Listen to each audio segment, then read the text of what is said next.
ఈ door open చేయకుండా లోపలికి వచ్చిందంటే వచ్చేస్తున్నారా? రాదు.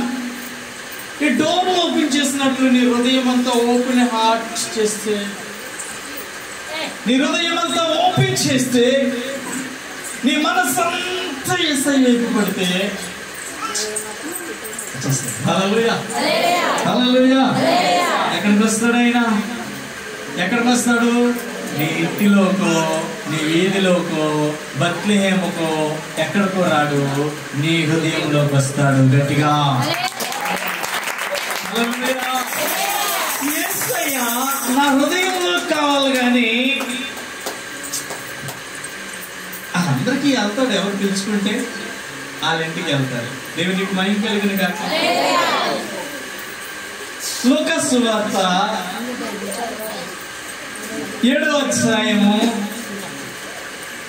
39వ వచనం.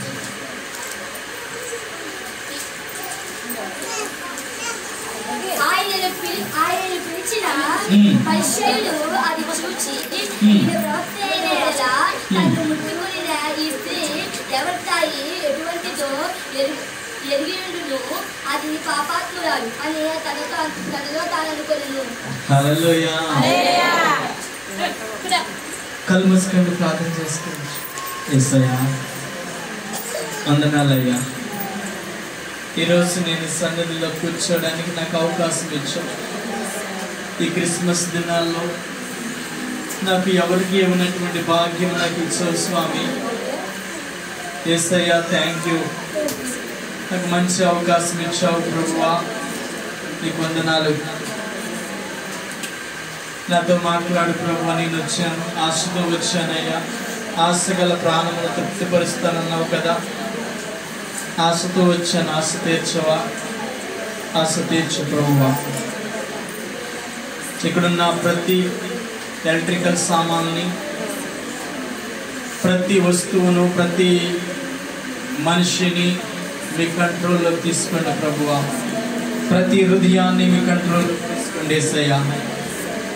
మీరే మీ కంట్రోల్లో పెట్టుకోమని యేసు నామమున అడుగుచున్నాము తండ్రి. ఆమేన్, ఆమేన్, హల్లెలూయా. నన్ను గమనించగలరు మీరందరూ? నన్ను చూడకండి, యేసయ్యని చూడండి. నా స్వరము కాదు, యేసయ్య స్వరము వినండి. నా మాట కాదు, యేసయ్య మాట వినండి. బిడ్డలారా,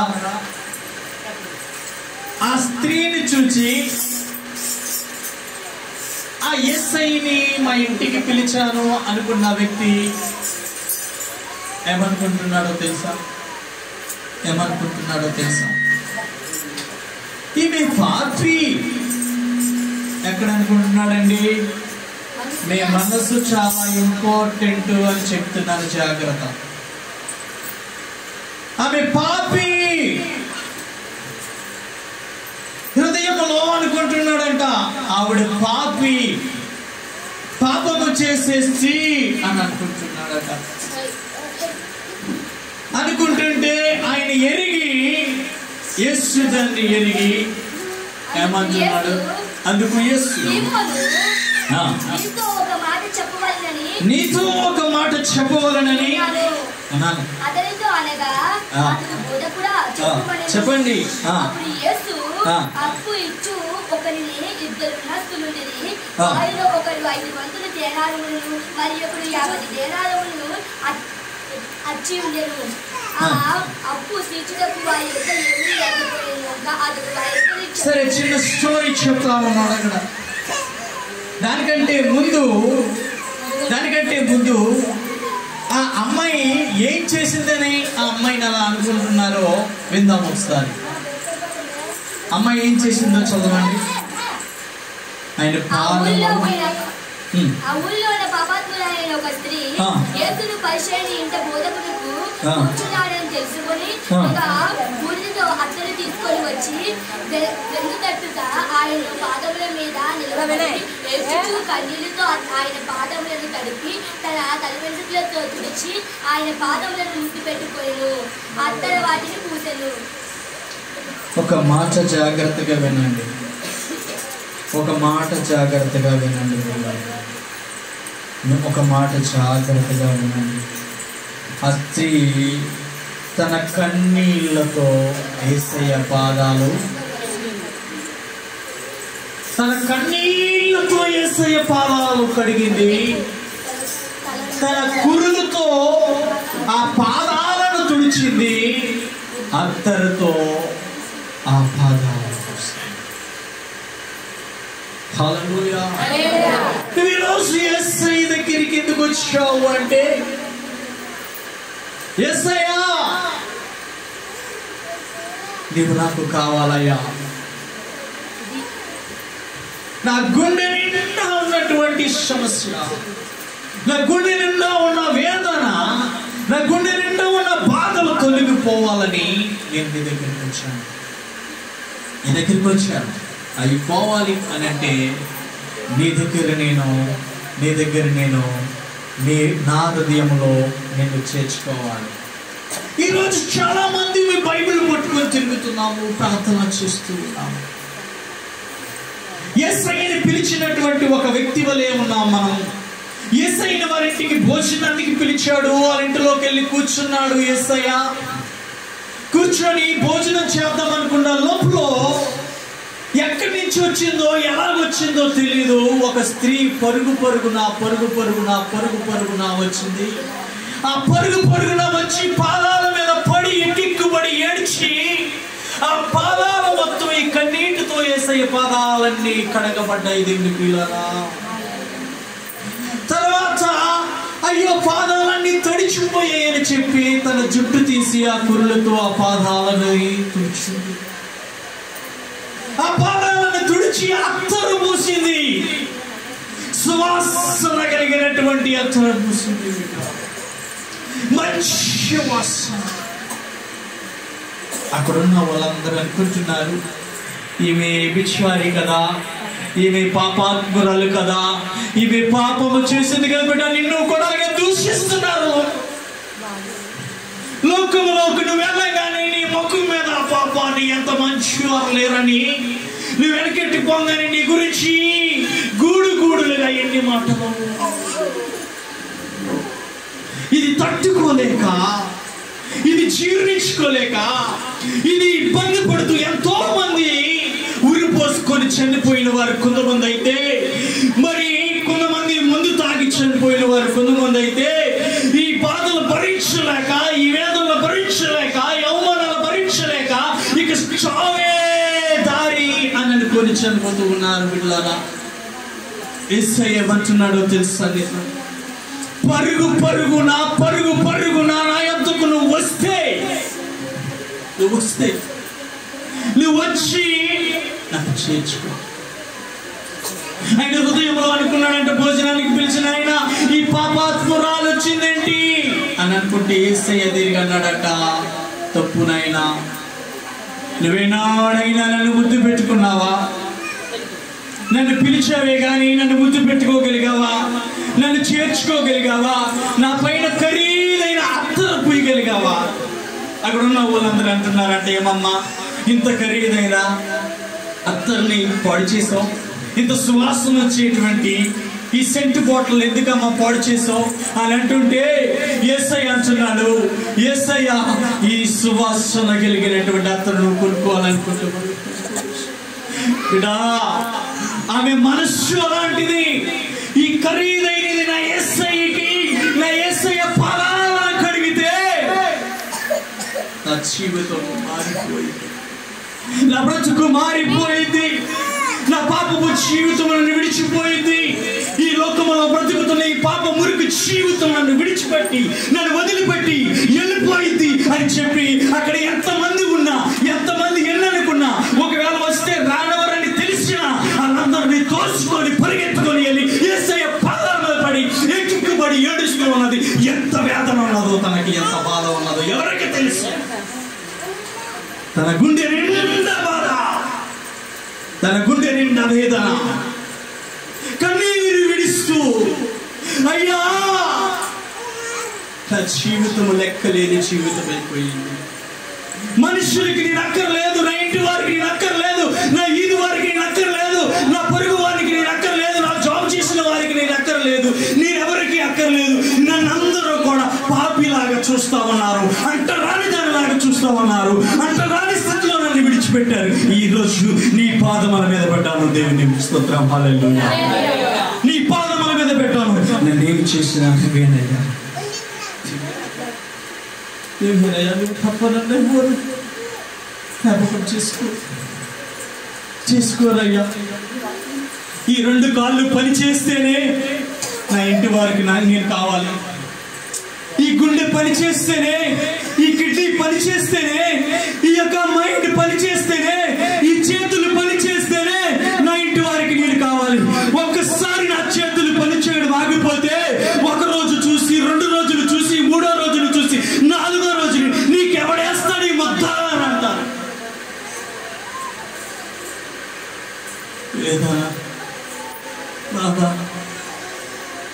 దేవుని ప్రియులారా, నాకు తెలిసినటువంటి ఒక మా అమ్మ తాళపాలెంలో 3 రోజులు 4 రోజుల క్రితం ఉరి పోసుకొని చనిపోయింది.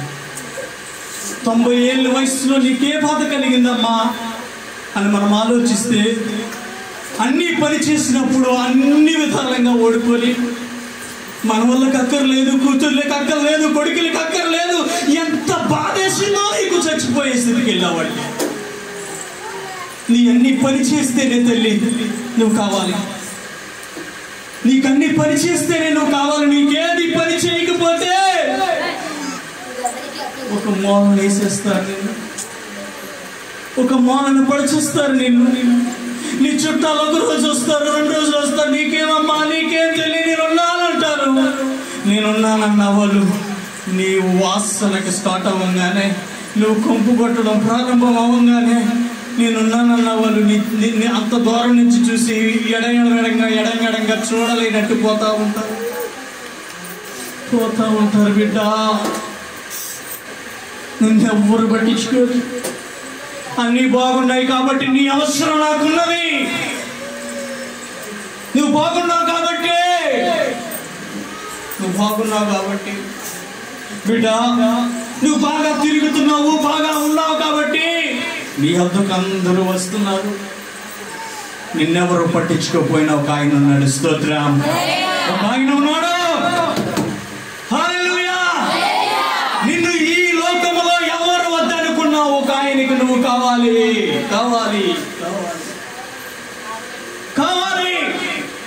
శారదా నగర్ బ్రిడ్జి మీదకి వెళ్ళి ఒక యువకుడు పైకెక్కి దూకి చనిపోవాలనుకుంటున్నాడు. నలిగిపోయాడు, జీవితంలో నలిగిపోయాడు, బ్రతుకులో నలిగిపోయాడు, అరిగిపోయాడు, కరిగిపోయాడు, ఆఖరికి మిగిలాడు ఒంటరిగా.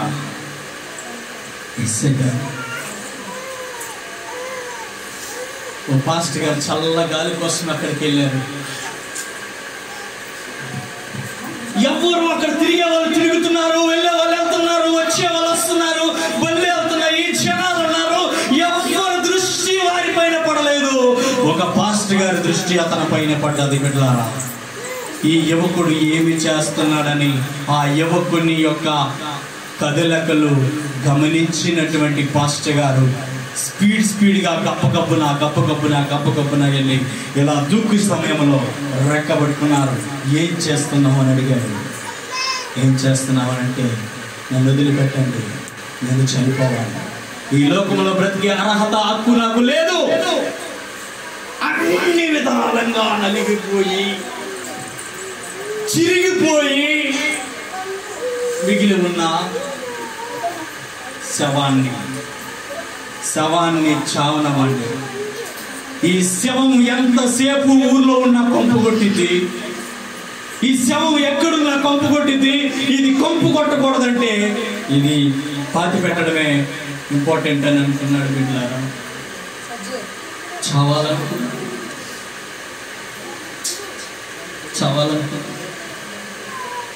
పాస్టర్ గారు అన్నారు, నా మాటలు విన్నాక నువ్వు చనిపో, హ్యాపీగా చనిపో.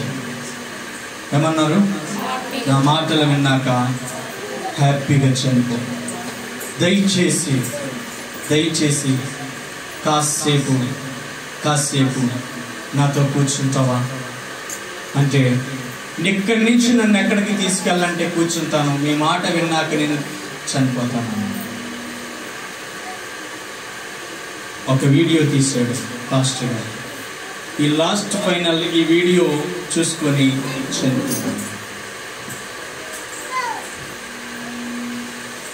వీడియో తీసి చూపిస్తే ఈయన ఎవరో తెలుసా అంటే, ఆయన యేసు ప్రభు అండి, నాకేదో తెలుసు, అంతంత మాత్రం యేసు ప్రభు అని. ఓకే, యేసు ప్రభు అని తెలుసు కదా. అయితే ఈ వీడియో చూడగానే ఆ వీడియోలో ఏమంటున్నారో తెలుసా? సిలువ వేయండి, సిలువ వేయండి, సిలువ వేయండి అని ప్రజలు అరుస్తూ ఉన్నారు. చూసావు కదా ఏమంటున్నారు? సిలువ వేయమంటున్నారు. ఇంకొక వీడియో చూపిస్తాను, జాగ్రత్తగా చూడండి. యేసు ప్రభు త్రోవన పోతూ ఉంటే ప్రజలందరూ పరుగు పరుగులా వచ్చి, అయ్యా నన్ను స్వస్థపరచవా, అయ్యా నన్ను బాగు చేయవా, అయ్యా నా జీవితాన్ని బాగు చేయవా అని వస్తూ ఉంటే గుడ్డివాడికి కళ్ళునిచ్చి, గుడ్డివాడికి కాళ్ళనిచ్చి, ఈ రోగులు కుష్ఠ రోగులు బాగు చేస్తూ బాగు చేస్తూ బాగు చేస్తూ బాగు చేస్తూ ఉన్నాడు ఆ వీడియోలో. బాగు చేస్తూ ఉన్నారు. బాగు చేస్తూ ఉంటే ఆ వీడియో చూసి నీకేమర్థమైందో చెప్పు నాన్న అనంటే, అయ్యా ఏ ప్రజలైతే నన్ను బాగు చేయమని అడిగారో, ఏ ప్రజలైతే ఆయన దగ్గర బాగు చేయించుకున్నారో, ఏ ప్రజలైతే మేలు కోరుకున్నారో అదే ప్రజలు సిలువేయమని కేకలు వేస్తున్నారయ్యా. అర్థమైంది కదా నీకు? ఈ లోకం అలాగే ఉంటుంది బాబు. నాన్న బిడ్డా, ఎందుకురా చనిపోవాలనుకుంటున్నావు? నువ్వు మంచి చేస్తున్నంతసేపు నీ మంచి కావాలి. నీ ఆరోగ్యం క్షీణించిన తర్వాత, ఇంక నీ దగ్గర లేదన్న తర్వాత నీ అవసరం ఎవరికి లేదు నాన్న. యేసయ్యని ఆయన ద్వారా ఎన్నో మహాత్కార్యములు, మహాశ్చర్య కార్యములు, మహాద్భుతాలు పొందిన వ్యక్తులే ఈ రోజు దగ్గరుండి సిలువ వేయిస్తున్నారు. ఆ సిలువ చూడని చెప్పి లాస్ట్ ఫైనల్ గా సిలువ మీద కొట్టినటువంటి దెబ్బలు, చాలుగా కొట్టిన దెబ్బలు, రక్తం కారుతూ ఉన్నది. కంటులో పొడిస్తే గుట్టు బయటకు వచ్చింది. ఆ రక్తం కారినటువంటి యేసయ్యని సిలువ వేస్తూ ఉంటే ఆ రక్తం కారుతా ఉన్నది. ఈ బిడ్డడు చూస్తున్నాడు. అయ్యా నేను ఇప్పుడు ఏం చేయాలో చెప్పండి అంటే, ఆయన చనిపోయింది ఎందుకో తెలుసా? నువ్వు చేసిన దోష పాప క్రియల కొరకు చనిపోయావు. ఇక నువ్వు చనిపోవడానికి వీల్లేదు. నీ కొరకు ఒక ఆయన చనిపోయిన తర్వాత నువ్వు ఎట్లా మళ్ళా చనిపోతావు? బలవంతంగా నువ్వు చావడానికి వీల్లేదు. ఎస్, నేనేం చేయాలో చెప్పండి అన్నాడు. నువ్విప్పుడే దేవుని వెంబడించు. దేవుడు అంటే ఏంటో తెలుసుకో. దేవుని అంటే ఏమిటో తెలుసుకుని నేను జ్ఞాపకం చేసుకోవడానికి లోకంలో ఎవరున్నా లేకపోయినా నీ కొరకు ఒక ఆయన మరణించాడని నువ్వు తెలుసుకో. నువ్వు ముందు కొనసాగనగానే ఆయన ప్రభుని నమ్ముకొని ఈ రోజు ఉన్నతమైన స్థితిలో ఉన్నాడు. గట్టిగా హల్లెలూయా, స్తోత్రం. అబ్బా సరిపోలే, ఇంకో ఈ లోకం నిన్ను వెలివేసినా, ఈ లోకం నిన్ను కాదనుకున్నా, ఈ లోకంలో నీకెవ్వరికి నువ్వు ఎక్కడ లేకపోయినా, ఆఖరికి నీ ఇంటి వారికి కూడా నువ్వు అక్కడ లేకపోయినా, యేసయ్యకి మాత్రం నువ్వు కావాలి. నువ్వు కుళ్ళిపోయినా, కొంపు కొడుతున్నా, ఎలాంటి జీవితమైనా నువ్వు యేసయ్యకి కావాలి.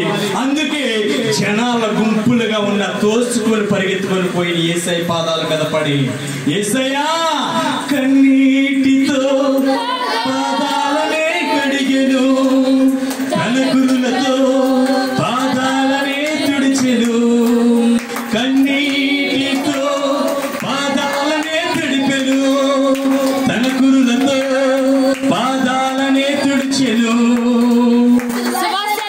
సువాసన, ఇల్లంత సువాసన,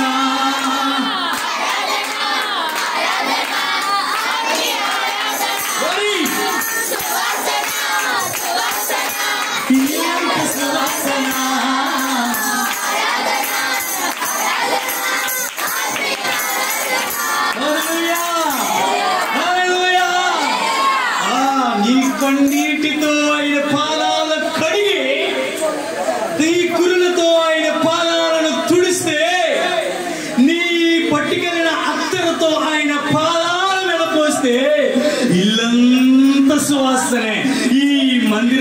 సువాసనే. పాడైపోయిన నీ జీవితము, నలిగిపోయిన నీ బ్రతుకు, కురిగిపోయిన నీ జీవితము, చిరిగిపోయిన నీ జీవితము ఎవరికి అక్కర్లేదనుకుంటే నువ్వు యేసయ్య దగ్గరికి వెళ్ళంగానే సువాసన కొడతావు. ఎవరి దగ్గరికి వెళ్ళంగానే ఏమి కొంపొస్తుంది నీ దగ్గర నుంచి అన్న వాళ్ళు ఈ రోజు మళ్ళీ ఏమంటారో తెలుసా?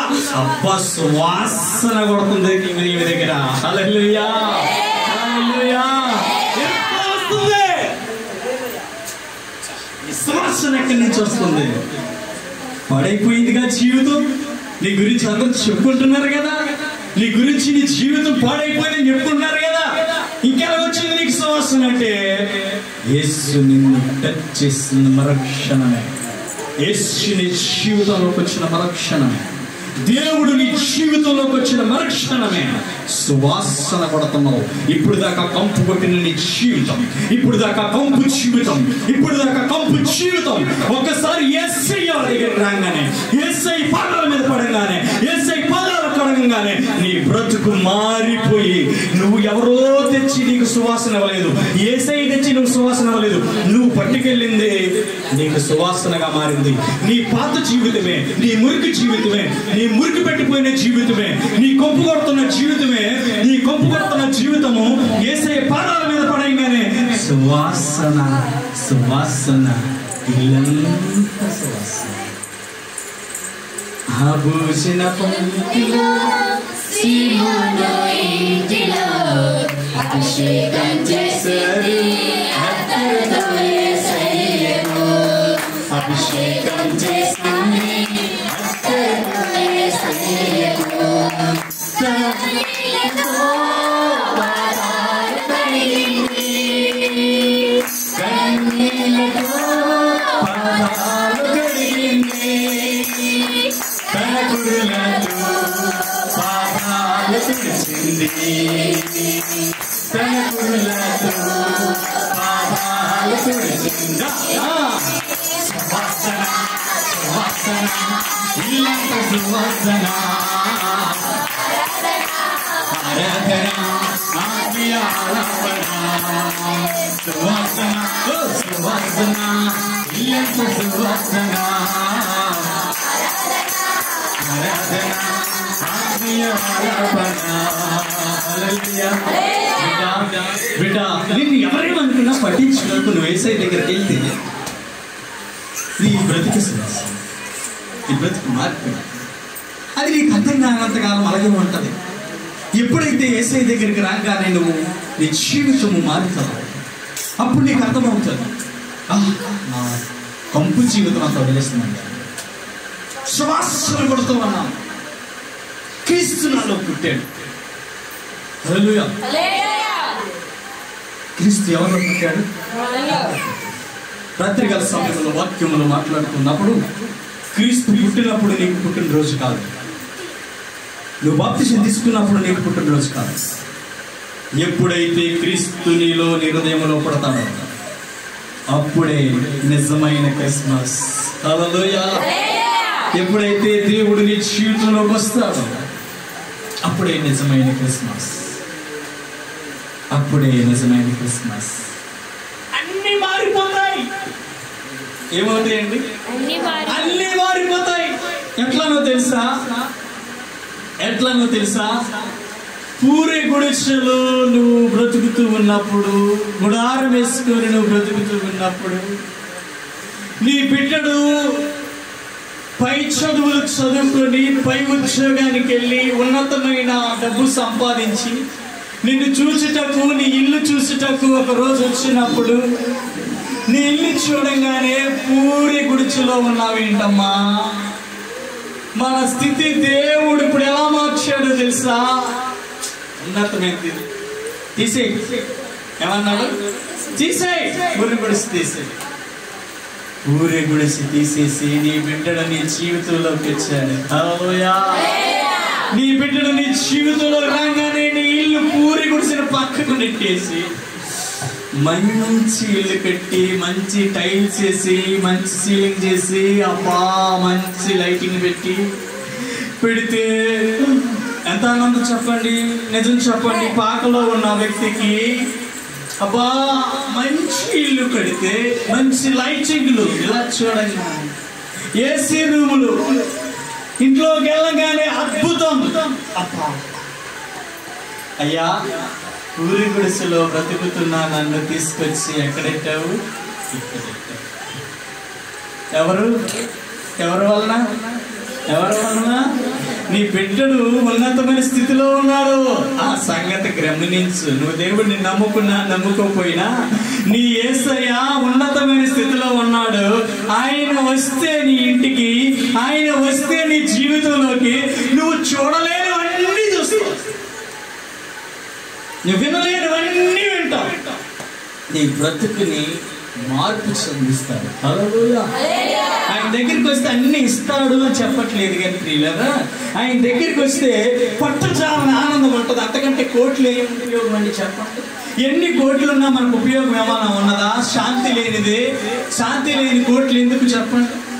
శాంతి సమాధానం లేని డబ్బు మనకి ఎందుకండి? నువ్వు ఆనందంగా బ్రతికితే చాలు. యేసయ్య నీ జీవితంలోకి వస్తే, నీ బ్రతుకులోకి వస్తే పట్టచాలని ఆనందం,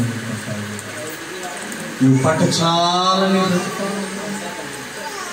యేసయ్య నీ జీవితంలోకి వచ్చి, నీ బ్రతుకుల్లోకి వచ్చి ఉన్నతమైన స్థితిని నీకు ఇచ్చి మారిస్తే ఎందుకంటే ఏం కావాలి? ఏమన్నా కోరుకుంటామని మనం చెప్పండి.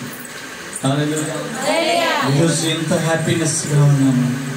నా సర్వస్వాన్ని నీ చేతుల్లో పెట్టానయ్యా. నా జీవితాన్ని నిలువెల్లా నీకు అప్పగించానయ్యా. యేసయ్యా, ఇల్లంతా సువాసన కొడుతుంది. నా ఇల్లు, నా జీవితం సువాసన కొడుతుంది. ఎప్పుడు నాతో మాట్లాడిన వారు మాట్లాడుతూ ఉన్నారయ్యా. ఎప్పుడు నాతో నన్ను చూసి ముఖం కేంద్రీకరించిన ఉన్న వాళ్ళు నాతో సంతోషంగా ఉంటున్నారయ్యా. ఏం చెయ్యాలి? నా బ్రతుకుని ఎట్లా మార్చేసావు? హల్లెలూయా. పడజాలని సంతోషం, పడజాలని ఆనందం నీకు. ఎలా వచ్చావో ప్రార్థనకి? యేసయ్య దగ్గరికి వచ్చినప్పుడు ఎన్నో బాధలతో వచ్చుంటో, ఎన్నో వేదనలతో వచ్చుంటో. ఏంటి పరిస్థితి? ఇంకొండక అలాగా సంతోషంగా వెళ్ళిపోయింది, నవ్వుతూ ఆనందంగా. ఎంత సంతోషం అప్ప. హల్లెలూయా. ఇంకెందుకంటే నీకేం కావాలో చెప్పు. ఎందుకంటే ఏం కావాలి? యేసయ్య పాదాలు పెట్టావు. ఎక్కడికి వెళ్ళాలో అక్కడికి వెళ్తావు, ఎక్కడ ఉండాలో అక్కడ ఉంటావు, ఎక్కడ జీవించాలో జీవిస్తావు. ఆ దేవాతి దేవునికి మహామహిమలు కలిగిన గాక. ఎన్నిసార్లు గాన ప్రతిగానములు చేస్తున్నా నా యేసయ్య నాకు పొంగుచున్నది. ఏం చేస్తుందండి?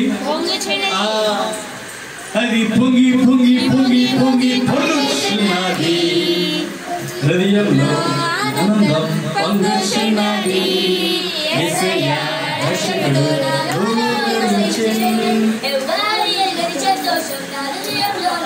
హల్లెలూయా. అది పొంగి పొంగి పొంగి పొంగి పొంగుచున్నది. అది పొంగి పొంగి పొంగి పొంగి పొంగుచున్నది. యేసయ్య నీకు ఆనందం ఇచ్చాడు. బాధపడుతూ కూర్చున్నా. ఇక బాధ ఉండకూడదు బిడ్డ. అందరూ కళ్ళు మూసుకుంది ప్రార్థన చేసుకున్నారు. హల్లెలూయా.